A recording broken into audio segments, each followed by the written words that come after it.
Hello students, welcome back to my YouTube channel. आज के video में हम लोग 10वीं क्लास के मॉडल पेपर जो कि बिहार बोर्ड ने दिया है और यह वर्ष 2021 के लिए है। तो 2021 के मॉडल पेपर को हम लोग आज समझेंगे और इस मॉडल पेपर में हम लोग स्पेशली लघु उत्तरीय प्रश्न को करेंगे जो कि जीव विज्ञान भाग से या बायोलॉजी पोर्शन से लिया गया है।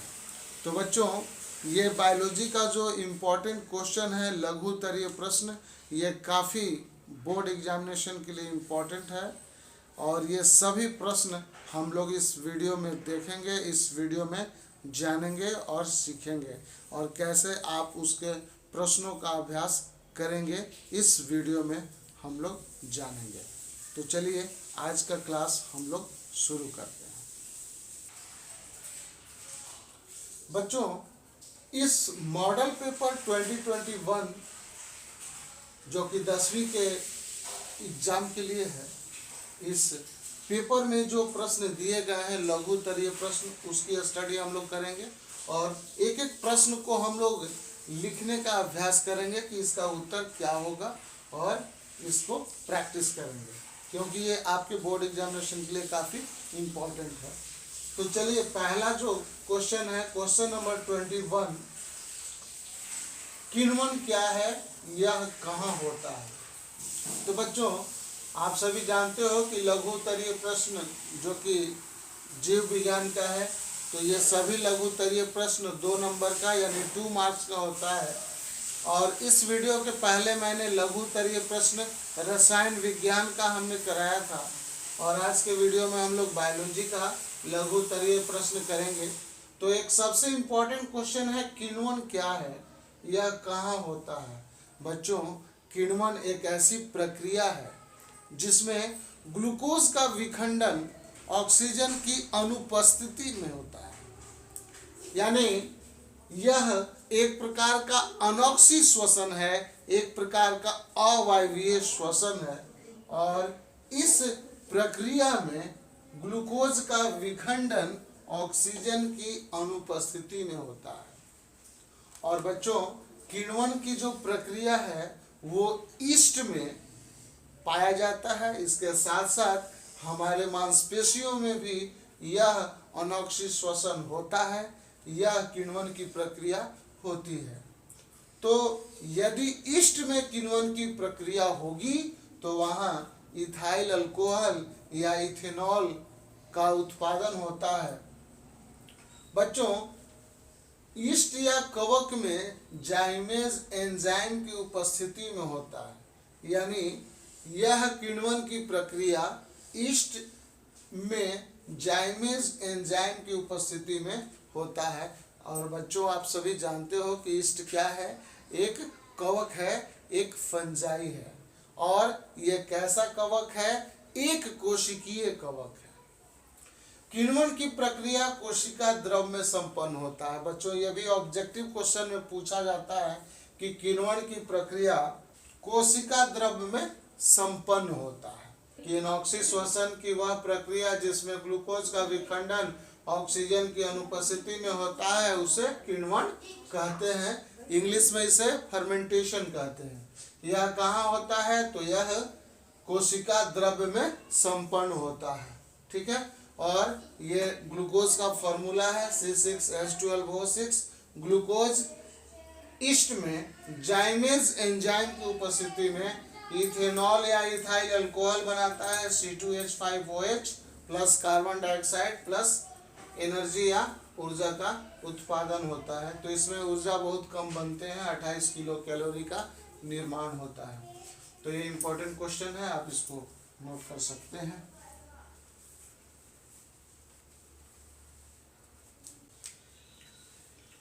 बच्चों, क्वेश्चन नंबर 22 में क्वेश्चन कह रहा है कि श्वसन और प्रकाश संश्लेषण में अंतर स्पष्ट करें। तो श्वसन और प्रकाश संश्लेषण में अंतर स्पष्ट करना है तो इसको हम लोग कैसे लिखेंगे, क्या डिफरेंस है श्वसन और प्रकाश संश्लेषण में। तो बहुत आसान सवाल है बच्चों, इसको हम लोग आसानी से लिख सकते हैं। श्वसन में हम लोगों ने लिखा है कि श्वसन की प्रक्रिया में भोजन या ग्लूकोज का विखंडन होता है, जबकि प्रकाश संश्लेषण की प्रक्रिया में भोजन या ग्लूकोज का निर्माण होता है। ये पहला पॉइंट है और ये दोनों इंपॉर्टेंट पॉइंट है। प्रकाश संश्लेषण की प्रक्रिया में भोजन या ग्लूकोज का निर्माण होता है, जबकि श्वसन की प्रक्रिया में भोजन या ग्लूकोज का विखंडन होता है। बच्चों आप सभी जानते हो कि विखंडन का मतलब क्या होता है। विखंडन का मतलब होता है टूटना, यानी श्वसन की प्रक्रिया में ग्लूकोज टूटता है, उसका ब्रेक डाउन होता है, और ब्रेक डाउन होता है तो श्वसन कहलाता है। और जिस प्रक्रिया में ग्लूकोज बनता है उस प्रक्रिया को हम लोग प्रकाश संश्लेषण कहते हैं। अगला पॉइंट है कि श्वसन की प्रक्रिया ऊष्माक्षेपी है।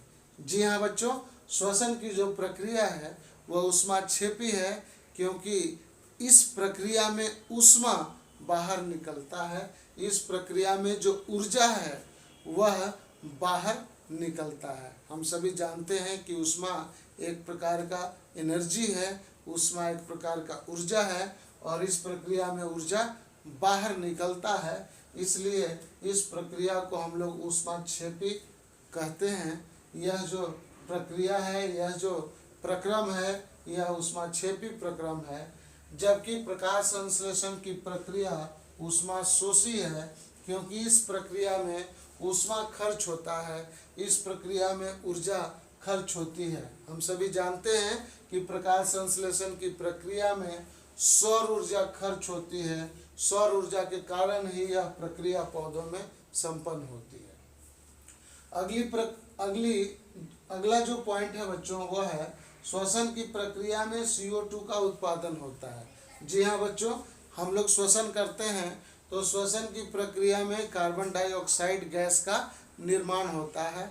हम सभी जानते हैं कि जब ग्लूकोज ऑक्सीजन की उपस्थिति में टूटता है तो टूटकर वह क्या बनाता है, कार्बन डाइऑक्साइड जल और ढेर सारी ऊर्जा का निर्माण करता है। तो श्वसन की प्रक्रिया में कार्बन डाइऑक्साइड यानी CO2 का उत्पादन होता है, जबकि प्रकाश संश्लेषण की प्रक्रिया में ऑक्सीजन या O2 का उत्पादन होता है। तो ये आप दोनों में अंतर आप समझ लेंगे बच्चों। श्वसन की प्रक्रिया में CO2 का निर्माण होता है, जबकि प्रकाश संश्लेषण की प्रक्रिया में ऑक्सीजन का निर्माण होता है। अगला पॉइंट है कि यह प्रक्रिया यानी श्वसन की प्रक्रिया पौधों एवं जंतुओं दोनों में संपन्न होता है। याद रखिएगा बच्चों कि श्वसन की जो प्रक्रिया है यानी रिस्पायरेशन जिसको अंग्रेजी में कहते हैं, यह श्वसन की प्रक्रिया पौधों और जंतुओं दोनों में संपन्न होता है, जबकि प्रकाश संश्लेषण की प्रक्रिया केवल पौधों में ही संपन्न होता है। तो ये इम्पोर्टेंट पॉइंट है, और ये चारों पॉइंट अगर आप नोट कर लोगे तो अगर लिख लोगे एग्जाम में तो ये 2 नंबर का सवाल है बच्चों, और इसमें फुल मार्क्स मिल जाएगा।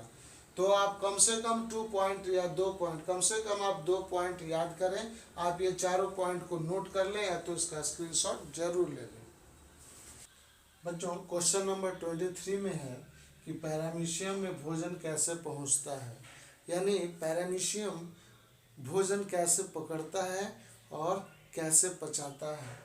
तो बच्चों हमने अमीबा का पाचन पढ़ा है और वहाँ हम लोगों ने स्टडी किया है कि अमीबा अपना भोजन कैसे पकड़ता है। तो बच्चों पैरामीशियम जो है एक कोशिकीय जंतु है और अमीबा भी एक कोशिकीय जंतु है, लेकिन दोनों की रचनाओं में थोड़ा सा अंतर है। अमीबा के शरीर में सीलिया नहीं पाया जाता है, जबकि पैरामीशियम के शरीर के बाहर यानी प्लाज्मा मेम्ब्रेन के बाहर एक धागे जैसी रचना पाई जाती है, जिसकी लंबाई बिल्कुल एक समान होती है और उसे हम पछमाव या सीलिया के नाम से जानते हैं। तो बच्चों पैरामीशियम एक कोशिकीय जंतु है और इसका शरीर पछाभों या सीलिया द्वारा घिरा होता है। सीलिया या पछमाभों की गति के कारण भोजन पैरामीशियम के नज़दीक पहुंच जाता है और गर्त में चला जाता है। कोशिका द्रव्य में उपस्थित एंजाइम्स भोजन को पचाते हैं और अनपचे पदार्थ को यह पैरामीशियम बाहर निकाल देता है। तो बच्चों इसमें होता क्या है, एक्चुअली में सिलिया जो है वो एक चप्पल की तरह होती है, हवाई चप्पल की तरह होती है, और इसके शरीर में चारों तरफ से सिलिया पाई जाती है। इसके शरीर में क्या पाई जाती है बच्चों, चारों तरफ से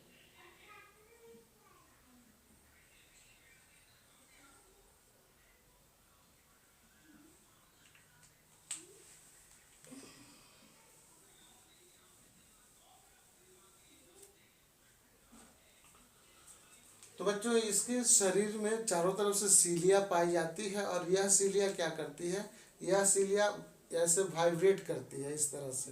ये चारों तरफ से सीलिया लगा होगा और इस तरह से गति करने से आसपास जो वाटर में अवेलेबल फूड मटेरियल हैं, फूड पार्टिकल्स हैं, वो इसके पास आते हैं और वो धीरे धीरे उसके गर्त में चले जाते हैं।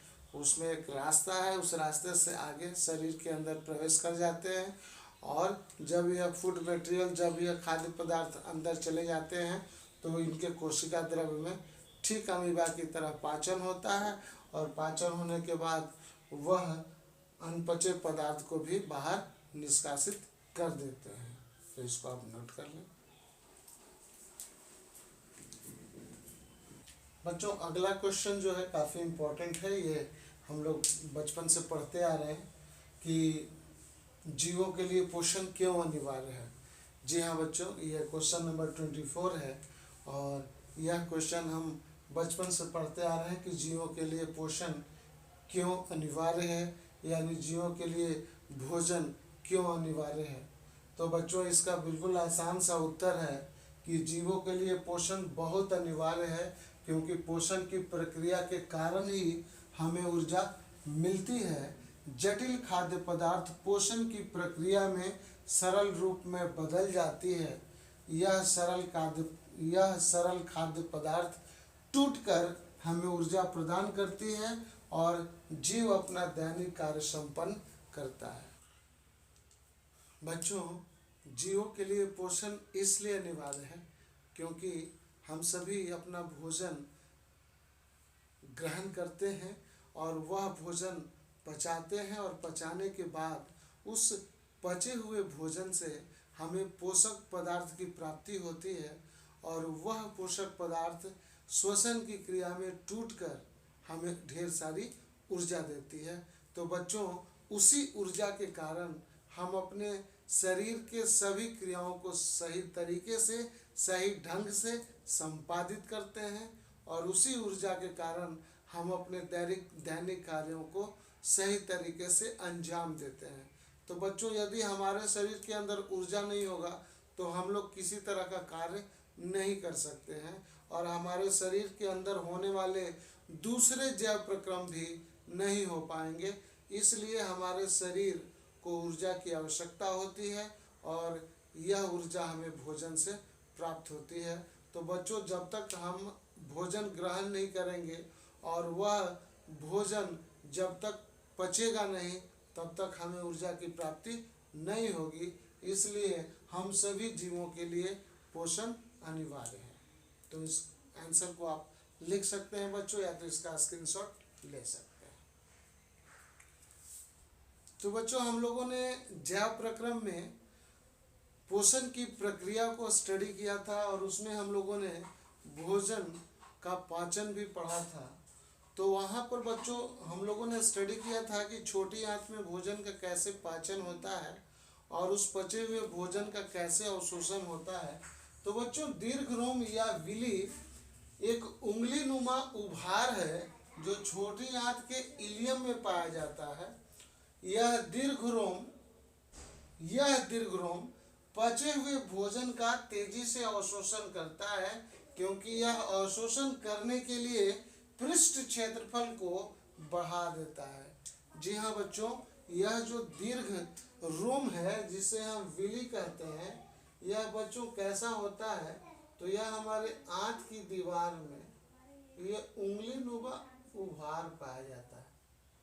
ठीक है, तो यह आंत की दीवार में इस तरह से उंगली नुमा उभार पाया जाता है, और जब उंगली नुमा उभार होगा, तो जब उंगली नुमा उभार होगा तो यह उंगली नुमा उभार क्या करेगा, पचे हुए भोजन को तेजी से अंदर की ओर अवशोषित करेगा।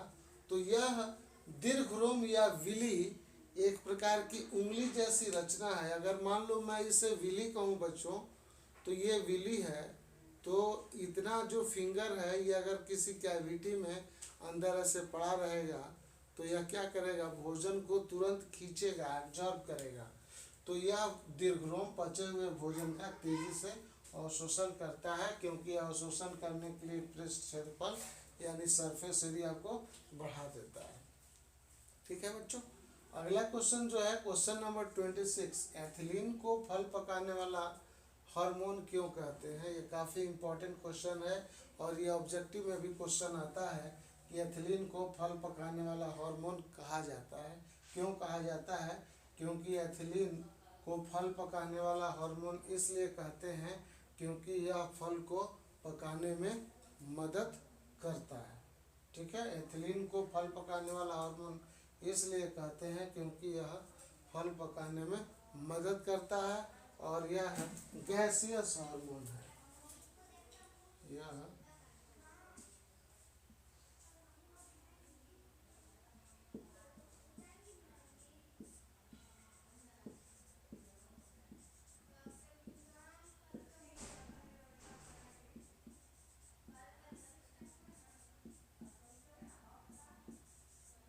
गैस के रूप में पाया जाता है।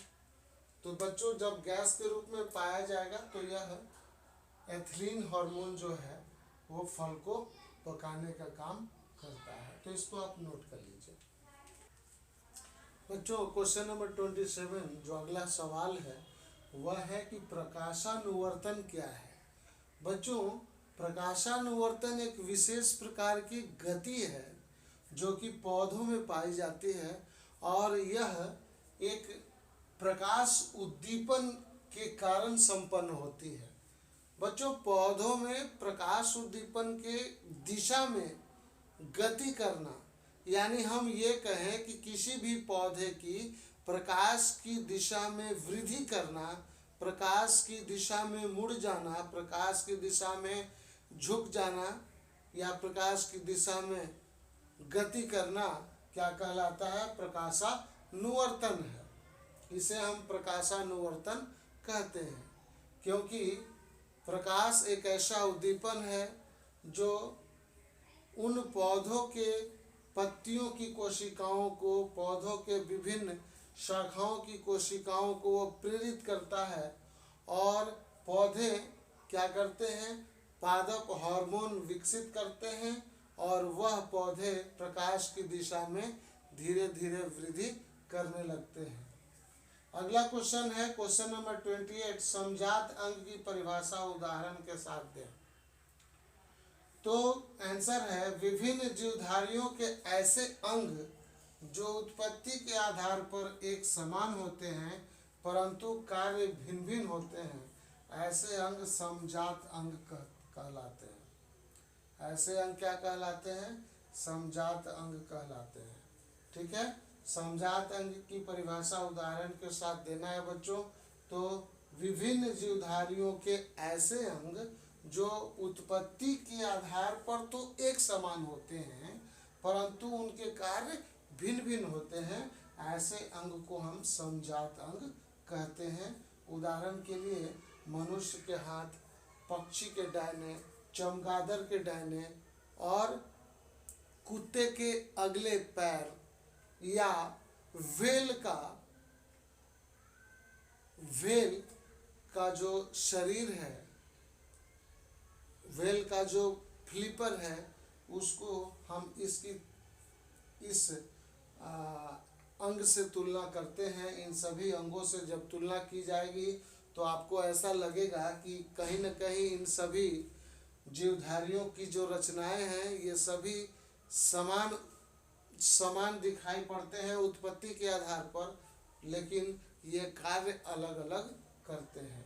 तो ऐसे अंग को हम क्या कहते हैं, समजात अंग कहते हैं। तो इसको आप नोट कर लेंगे बच्चों।